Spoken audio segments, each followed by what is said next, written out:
about 20 to 8 here and I've got a very interesting next 24 hours coming up. I was under the impression that it would be quite easy to get to Hobbiton from Auckland, but turns out that's not the case at all. I've got a 3:30 tour that finishes at 6 and then I need to get from Hobbiton all the way out to Rotorua before 9 p.m. Because that's when check-in for my hostel closes. So I'm a little concerned to see how all this goes actually. Inc will give you guys a little report on Auckland, but we're a little pressed for time, so it'll probably be an abridged version.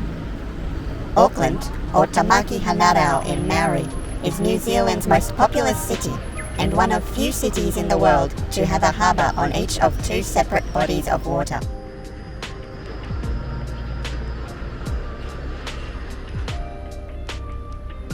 The surrounding landscape is dotted with 53 volcanic centres that make up the Auckland Volcanic Field, an area that's formed over the last 193,000 years, and that's contributed greatly to the growth and prosperity of the Auckland region since the area was settled by humans.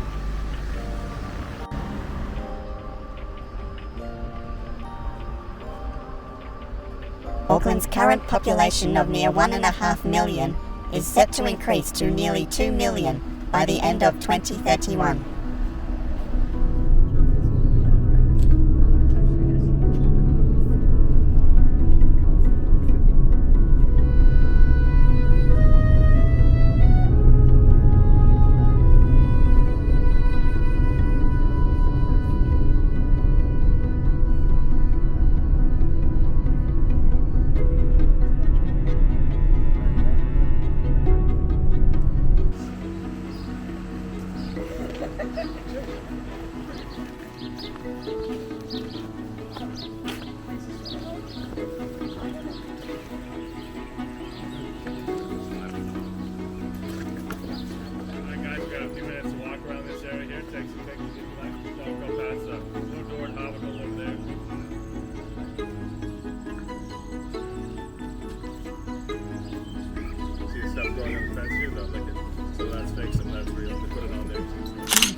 Welcome to Rotorua, y'all.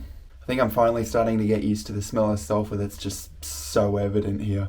I said yesterday I was going to have a very interesting 24 hours and, guys, I think I've got to vent just for a second here.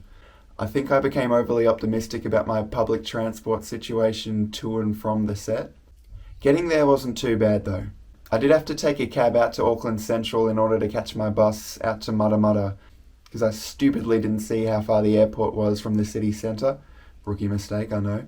And when I took a cab from Mudda to the set, the cabbie mentioned that the last bus to Rotorua was a 4:30 p.m. from Mudda.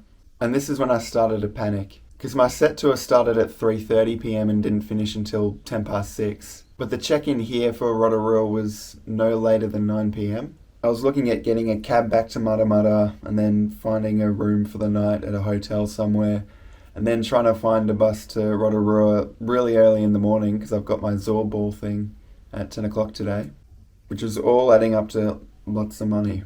Now I've got to give props to the Hobbiton set tour guides because they went above and beyond to try and help me out of this situation. And the guy behind the desk, I didn't catch his name, but he was able to keep putting me on earlier and earlier start times for the tour. He got me on the 3 o'clock and then the 2:40. But unfortunately it was, still too late to catch that Mudda bus to Rotorua. So I'm panicking a bit just as I'm about to get on the tour bus. And then I think, well, why don't I have a look at how much Uber are going to charge me to get me to Rotorua?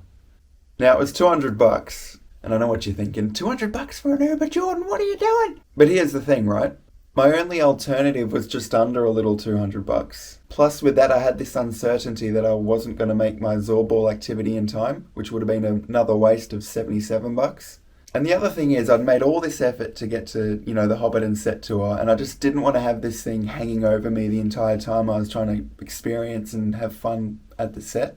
Anyway, moral of the story is, if you're trying to be smart like me and booking a Hobbiton set tour from the website itself in order to save money, make sure you're on top of your transport situation to and from the set, because you're going to pay the price otherwise.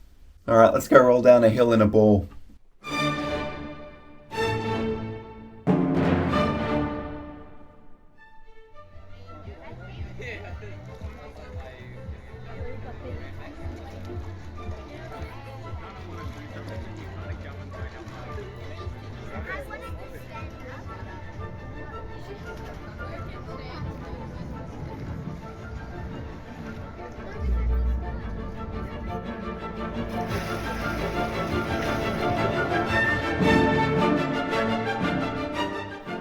A major destination for tourists both international and domestic, Rotorua, or Second Lake in Maori, is known for its geothermal and geyser activity, and is sometimes known as Sulphur City due to its hydrogen sulfide emissions.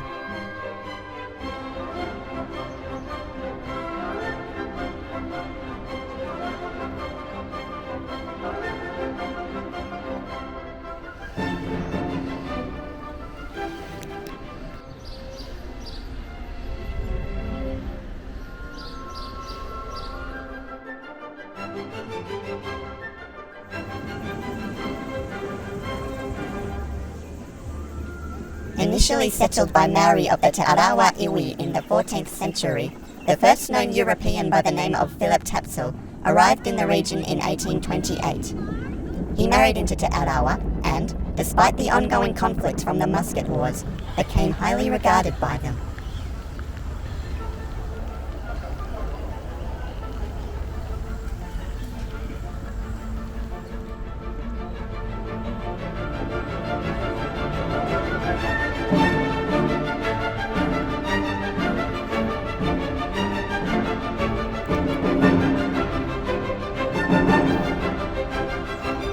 Rotorua was established as a borough in 1922, elected its first mayor in 1923, and declared a city in 1962, before becoming a district in 1979.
capital of New Zealand, located at the southwestern tip of the North Island, and is the world's windliest city by average wind speed.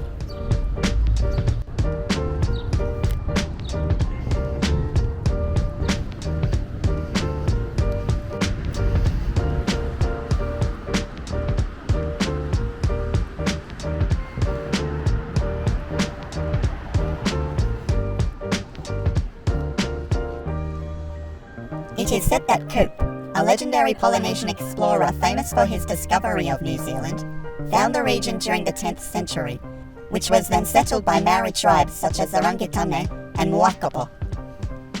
These tribes were then overwhelmed by northern tribes such as the Te Ati Awa by the early 19th century, due to the increasing conflict of the Musket Wars.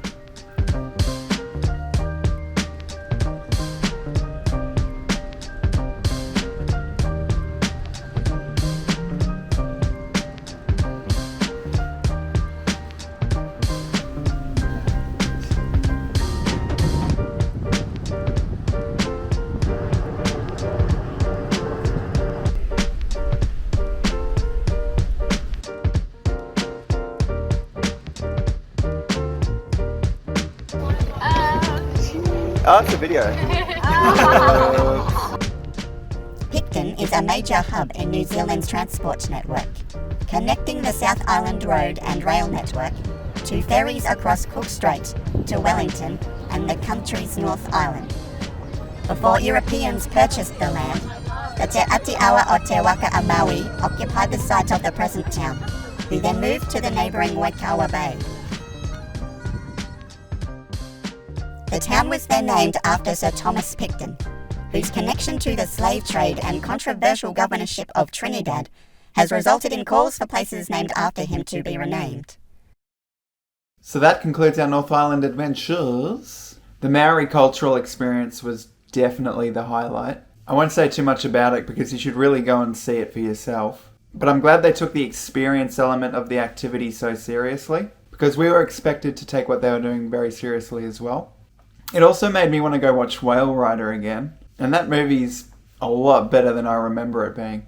I think what I really appreciate about these popular New Zealand stories like Whale Rider and even Once Were Warriors, they go to great lengths to accurately represent the Maori culture and their traditions, but they're also not afraid to be critical of them as well. And that dynamic really does elevate the storytelling. Anyway, we have the Queen Charlotte track for the next 6 days. I also just realised I can't fly my drone around anywhere, so...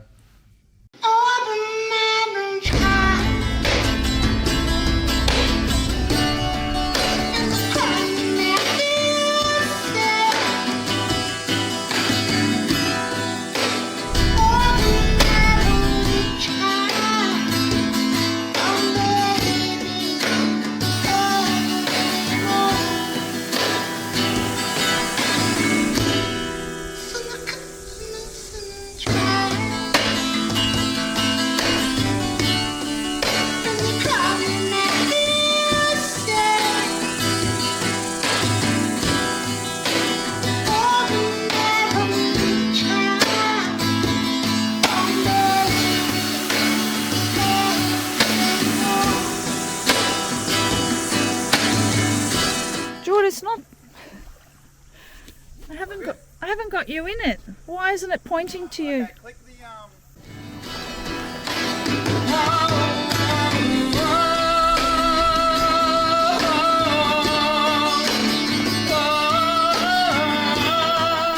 Have a look how hideous this side is, guys. Ready?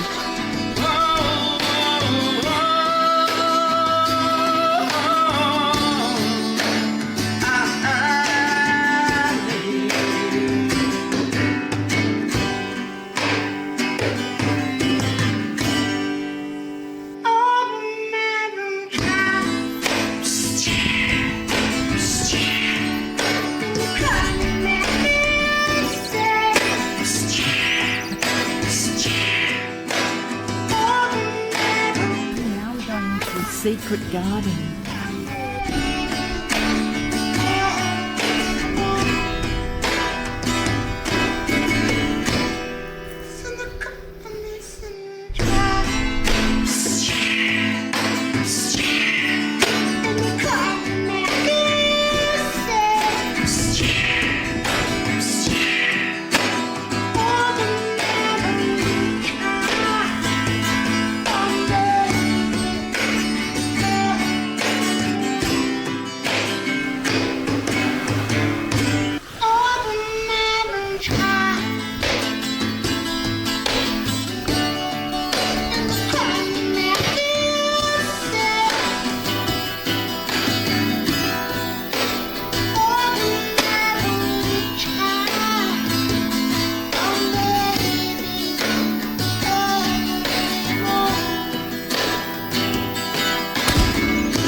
So that was a supercut or a highlight reel, or however I decide to edit that little glimpse of the Queen Charlotte track. It didn't rain the entire time we were there, which was great. And then right as we got into Picton, the clouds started to roll in, so take that, shitty weather. All the lodges and the accommodation were amazing. The first day was the longest, so it was great to have a beer right after I got into Furno. The second night was at Mahana Lodge. Now let me tell you guys about this place. It had arguably the best view of the whole walk, and David, the guy who ran Mahana Lodge, treated us to a chef's table. I was the last one to arrive, and my whole family were sitting at this table with a few others. Everyone was sort of eerily quiet, and immediately that movie, The Menu, came to mind, if anyone's ever seen that one before. This menu. The pictures, they're of us. This guest list. How do they get these? It's not good. David eventually came out and he went on at length about the food that we were about to try. He went into so much detail to the point where I was thinking, okay buddy. But he made me eat my words because he served us some of the best potato and lamb I've ever had. He cooked the potato in this butter that Dave was really time conscious of because he didn't want the butter to burn. And the lamb had this rosemary sauce which was just delicious. And as we all got eating and chatting, the mood definitely started to simmer a little. For the third night, we stayed in a yurt. And I believe it was the temporary accommodation of a fella named Ian who was actually building his house along the coastline there. Apparently it was all on Season 4, Episode 8 of Grand Designs New Zealand. Ian was a great dude, a bit quirky, but pretty cool. He served us pizzas, he was really knowledgeable about the birds in the area, and he let us borrow some kayaks for the fourth day because getting down to Ian's house was a chore in itself. Getting back up again, I don't know how Sam did it. Day 4 we stayed at the Portage Resort. Really nice rooms there, really good accommodation. And then our last stop was at Te Mahaya Resort, I think is how you pronounce it. And that was definitely the best place to go for a swim because the water was pretty cold everywhere else. Great hike, great to spend time with the fam, but now we'll have to see them off as we're on to Christchurch. Seatbelts on the seats of this coach. There is one just in front of the rear door, another window on the left hand side. Every region and country that's on the Ring of Fire has common traits.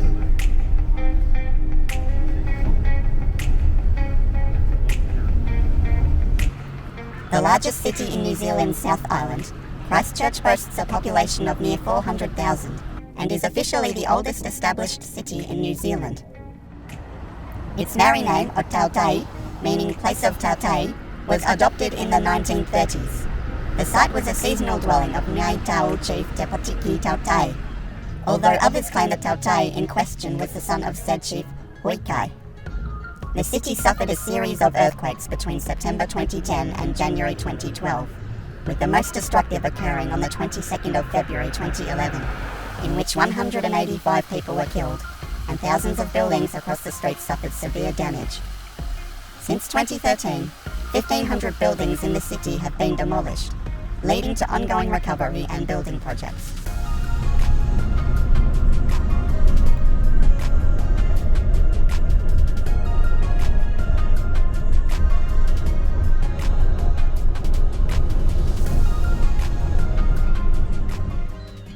Lake Tekapo, or Tekapo in Maori, is the second largest of 3 parallel lakes running along the northern edge of the Mackenzie Basin. It covers an area of 83 kilometres squared and is at an altitude of 710 metres above sea level. The legends spoken by the principal Maori tribe of the South Island speak of Lake Tekapo as being one of the lakes dug by Waitaa explorer Raga Hautu, using his Polynesian digging stick, Te Waka Rotorua. Lake Tekapo and the surrounding district were designated in 2012 as the Arakai Mackenzie International Dark Sky Reserve.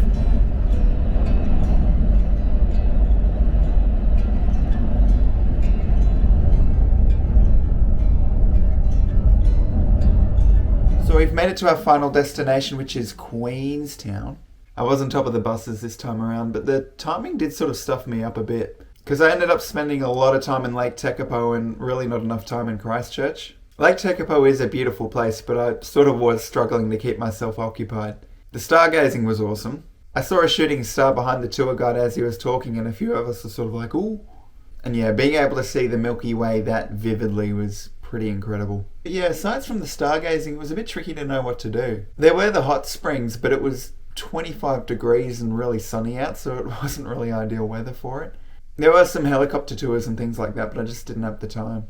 I still recommend the place though, for sure. So now that we're at the back end of this trip, I'll let you guys know what I lost. Mainly my contact lens. And I lost it pretty early on as well, like just after I left Rotorua. It was an old and worn out contact lens though, so I did take that one specifically with that in mind. It was just annoying to have to lose it so early, I guess. In a place like New Zealand. And a couple of my USB-C chargers, so I've had to charge all my gadgets with the one USB-C charger, unfortunately. But that's not too bad for me, all things considered. If you just want the New Zealand stuff, you can skip ahead. I'll tag it in the YouTube thing. Now, I'd be remiss in my duties if I didn't talk about what I've been reading on this trip. And I've just recently finished Crime and Punishment by Fyodor Dostoevsky. I'm sure some of you must know that this one's an absolute classic. And I really do like what they did with the blurb, because it's just an excerpt from the book that gives you an idea of what you're in for. Will I really slip in sticky, warm blood? Force the lock, steal, tremble, hide, all soaked in blood, axe in hand? Lord, will I really? Yeah, like it's cryptic enough to give you an idea of what the book's about, but it's not telling you exactly what the plot is or anything like that. There's enough being led to the imagination there. So while I was reading this, I was sort of reminded of a show I watched way back in high school. And it turns out Death Note was inspired by Crime and Punishment, which is no surprise to me. So for those of you who like Death Note, imagine the same concept but without the fantastical elements. And imagine it being set in late 1800s Russia, and you've sort of got this book. It's dialogue heavy, and that dialogue can be very philosophical at times, so if that's not for you, this might be a struggle. And holy moly, the names. This might be a Russian custom, I'm not too sure, but throughout the book the narrator would refer to the characters by their surname. But then a lot of the time when the characters are interacting, they're referring to each other with their first and second names. So trying to keep track of it all can be a nightmare. But look, don't get me wrong, it was a great book. Especially with the start and the end, you can really see how this book got its reputation. I did struggle to see how some of the side plots were important to our main character. I think the idea behind them was that they were trying to breathe life into a character who thought he no longer had a future. But a bit dicey in that regard. All these characters were kind of nuts, which is sort of appealing in its own way. Alright, that's Crime and Punishment. Now for Queenstown. Few times I've been around that track, so it's not just gonna happen like that, 'cause I ain't no holler back girl, I ain't no holler back girl. Queenstown, or New Zealand's Las Vegas, is a town built around an inlet on Lake Wakatipu, one with a thin Z shape formed by glacial processes. Known as the adventure capital of the world, Queenstown has an estimated population of 52,800, but its shortage of rental housing has forced many workers and business people to sleep in cars, couches, tents, and hostels, or leave the town altogether.